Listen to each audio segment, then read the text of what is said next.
ஏண்டா வெளியில கதவை பூட்டிட்டு வீட்டுக்குள்ள இருக்க உனக்கு வெக்கமா இல்ல? பூட்டின கதவை உடைச்சிட்டு உள்ள வர்றியே, அது உனக்கு காவாலித்தனமா தெரியல? ஆமா, என்ன விஷயம்? பணத்தை எப்ப தருவ?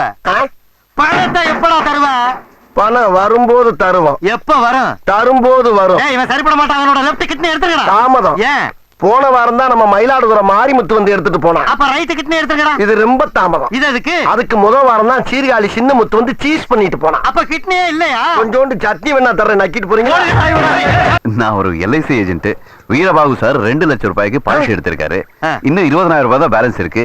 மாசம் 2,000 ரூபாய் கட்டினாலும் 10 மாசத்துல 2 லட்சம் ரூபாய் வந்துடும். அப்ப அந்த பணத்தை நீங்களே எடுத்துங்க. முதல் தவணை 2,000 ரூபாய். இன்னும் 9 மாசம் நானே கட்டிடுறேன். 2 லட்சம் ரூபாய் எனக்கே கொடுத்துருங்க. கண்டறியலா? நீங்க நினைக்கிற மாதிரி நானும் எல்ஐசி ஏஜென்ட் கிடையாது. எல்ஐசி கிடையாதா? அப்புறம் என்ன காப்பாத்துறீங்க? எல்லாத்துக்கும் ஒரு காரணம் இருக்கு முதலாளி.